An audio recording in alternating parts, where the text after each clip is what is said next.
Assalamualaikum warahmatullahi wabarakatuh. Selamat siang dan salam sejahtera untuk kita sekalian.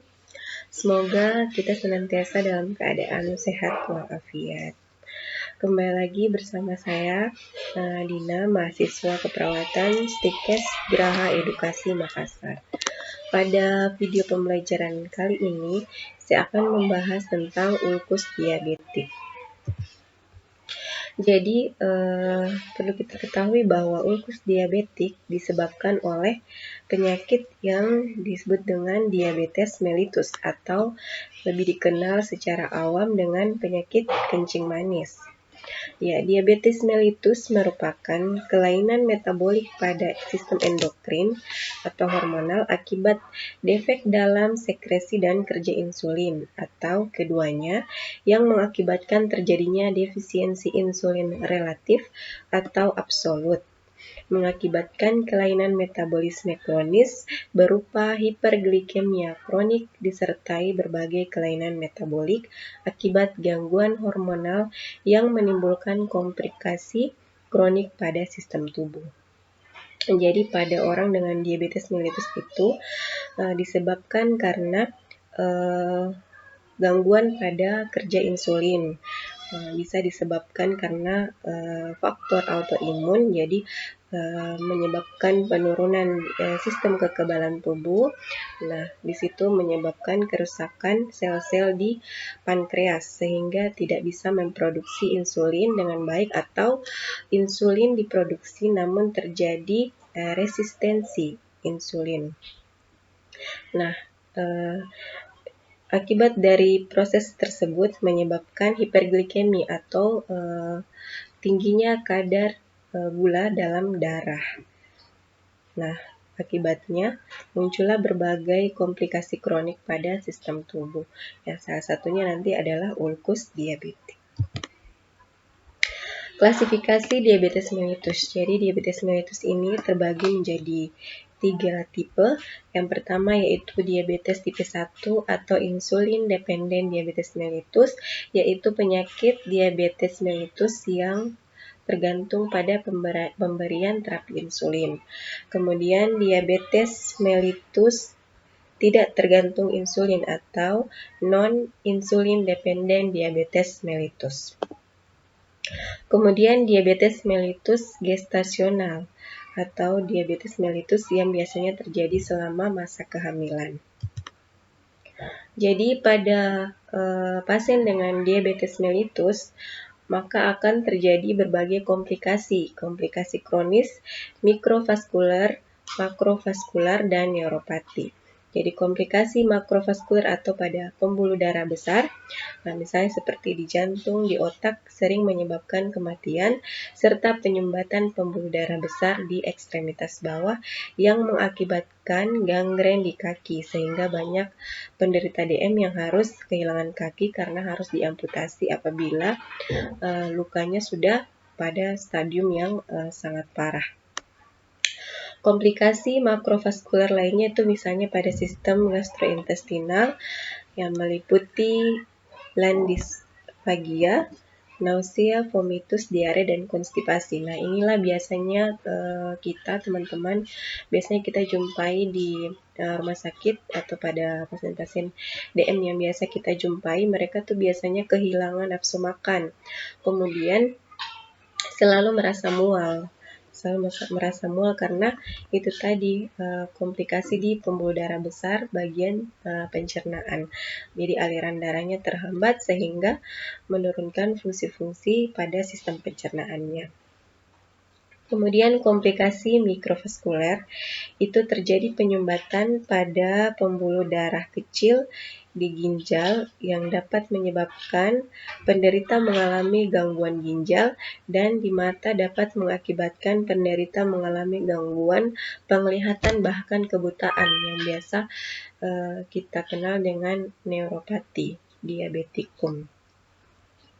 Komplikasi mikrovaskular lainnya pada kulit, diantaranya kulit menjadi kering karena berkurangnya aliran oksigen dan nutrisi ke semua sistem, ya termasuk kulit. Nah, kulit menjadi pecah.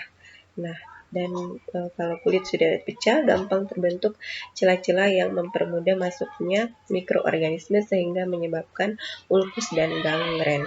Nah, pada orang dengan diabetes mellitus biasanya mereka tuh sudah neuropati, jadi kehilangan sensasi rasa. Nah, jadi terkadang mereka tidak sadar bahwa kulitnya terluka. Seperti itu, nanti sudah ada luka baru mereka sadar, wah ternyata terluka karena penurunan saraf-saraf tepi atau saraf perifer seperti itu. Kemudian salah satu lagi komplikasinya yang sudah kronik adalah neuropati diabetik. Itu jenis kerusakan saraf yang rentan dialami pengidap diabetes karena kadar gula darah yang sangat tinggi memicu kerusakan pada serabut saraf di seluruh tubuh seperti tungkai kaki, peredaran darah jantung, sistem pencernaan, dan saluran kemih. Gangguan saraf ini tentunya tidak bisa disembuhkan karena orang dengan diabetes mellitus sama halnya dengan orang yang menderita hipertensi, mereka harus mengkonsumsi obat sepanjang usianya dan menjaga pola hidup. Nah, tapi gejala-gejala yang dirasakan bisa diatasi dengan pemberian obat-obatan dan tentunya dengan pengawasan dari dokter. Nah, kita masuk pada ulkus diabetikum. Jadi ulkus sendiri adalah luka terbuka pada jaringan permukaan kulit atau mukosa disertai kematian jaringan yang luas dan invasif kuman saprofit. Ulkus diabetik adalah salah satu komplikasi kronik DM atau diabetes mellitus berupa luka terbuka pada permukaan kulit yang dapat disertai kematian jaringan setempat. Nah, gejala klinis ulkus diabetikum itu ada 5, jadi akibat dari proses makroangiopati, jadi proses perjalanan penyakit diabetes mellitus tadi, dia merusak sistem pembuluh darah karena tingginya kadar gula dalam darah sehingga nutrisi, oksigen, dan proses penting lainnya dalam proses suplai nutrisi ke berbagai jaringan terganggu. Nah, disitulah yang akan menyebabkan luka diabetik, ulkus diabetik dengan berbagai gejalanya. Yang pertama adalah pain atau nyeri. Jadi nyeri pada luka atau ulkus diabetikum ini, ada pasien yang menderita ulkus diabetikum ini sangat mengganggu, apalagi saat berjalan biasanya sangat terasa nyeri. Kemudian paleness atau kepucatan, nah itu disebabkan tadi karena tidak sampainya sirkulasi oksigen ke perifer, ke saraf perifernya. Nah ini juga semuanya saling berkaitan ya, adanya parestesia atau kesemutan, tidak hilang rasa, kemudian pulselessness atau denyut nadi hilang. Jadi biasanya pada menderita diabetes mellitus itu denyut nadi kadang tidak teraba karena itu vaskularisasi tadi terganggu ke saraf-saraf perifer. Dan yang paling parah adalah gejala paralisis atau lumpuh. Ya, jadi ulkus diabetik ini merupakan komplikasi yang sudah sangat serius dari penyakit diabetes mellitus. Selain komplikasi lainnya, misalnya bisa menyebabkan penyakit jantung, koroner, karena itu tadi semuanya diakibatkan oleh gangguan sirkulasi darah dalam tubuh yang menderita diabetes mellitus.